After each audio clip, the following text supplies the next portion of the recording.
Comme annoncé, je reçois maintenant pour vous, chez vous, l'écrivain ivoirien Isaïe Biton Coulibaly, auteur de La Parenthèse délicieuse, sa dernière œuvre romanesque parue cette semaine. Isaïe Biton Coulibaly, bonsoir. Bonsoir. Quelle est cette parenthèse délicieuse? En fait, c'est un roman écrit pour sécher les larmes des femmes africaines, les femmes ivoiriennes. Elles souffrent tellement dans les foyers, elles ont beaucoup de difficultés. Et ici, le personnage principal, qui est Marie-Léontine Djikalou, caractérise les souffrances de ces femmes. Ces femmes qui sont dans des foyers à cause des maris qui ne comprennent pas du tout l'art d'aimer et qui sont obligées de vivre les trois destinations amoureuses des femmes. Les trois destinations amoureuses des femmes, il y a trois destinations. Oui. Les maris, les hommes, surtout la plupart des hommes africains, qui ne savent pas aimer, qui manquent l'art d'aimer, qui vivent comme à l'époque du Moyen-Âge, font souffrir les femmes. Et les femmes africaines sont obligées d'avoir trois destinations. Lesquelles? Elles se laissent mourir. C'est mon destin, mon mari ne sait pas aimer, mon mari ne me regarde pas, je reste ainsi. Deuxième destination, elles sont obligées de faire la même chose coup pour coup. Tu sors, je sors. Et troisième destination... Tu trompes, je trompe. Voilà. Troisième destination, c'est la plupart de toutes les femmes africaines, peut-être les 80%, elles sont obligées d'aller dans les mosquées, les églises, les temples. Alors, si on n'a pas eu l'amour de l'homme, on aura l'amour de Dieu. Et donc, leur solution, c'est ça qui est devenu aujourd'hui vraiment le grand chemin des femmes. Isaïe Biton Coulibaly, pourquoi tant de souffrance dans ce livre? Est-ce qu'il y a un rapport entre ce livre et la réalité, le vécu quotidien des femmes ivoiriennes dans leur foyer? Oui, évidemment, parce que il y a eu une étude d'ailleurs qui a été faite par une américaine, une journaliste américaine, Pamela Druckerman. Elle a fait 3 ans à tourner dans le monde entier. Et qu'est-ce qui s'est passé? Son livre est intitulé « L'art de l'infidélité ». Et qu'est-ce qu'on remarque? Ce sont les pays africains qui sont en tête dans l'art de l'infidélité.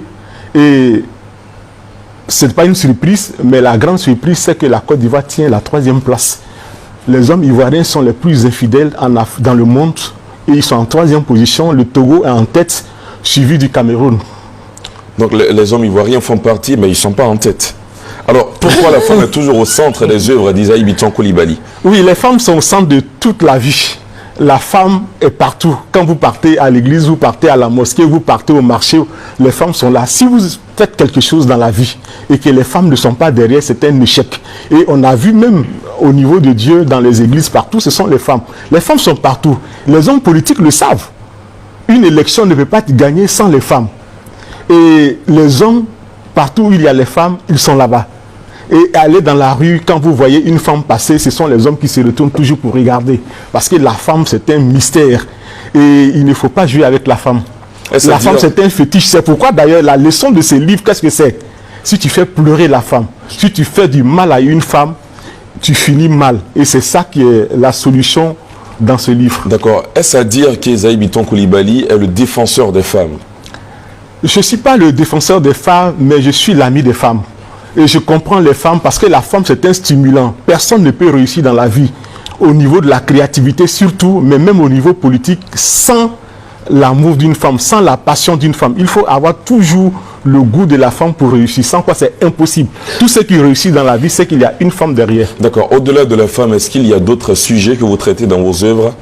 Ah oui, dans ce livre, par exemple, La Parenthèse délicieuse, il y a donc mes 3 thèmes. Il y a donc le thème de la femme, que tout le monde connaît, mais il y a aussi le thème du pouvoir. Le thème du pouvoir ici, c'est cette femme qui est dans... Par exemple, une idée que les femmes ont répandue, c'est la cherté de la vie. On trouve ça dans ce livre, comment la femme dans son syndicat essaie de se débattre. Et il y a surtout le problème de Dieu. Et c'est ça la solution pour les femmes. La solution pour les femmes aujourd'hui, les maris ne sachant pas aimer. Et d'ailleurs, je demande aux hommes de ne pas lire ces livres. C'est inutile parce que ça va les blesser. Ils verront comment ils sont lugubres et comment ils font souffrir les femmes dans les foyers.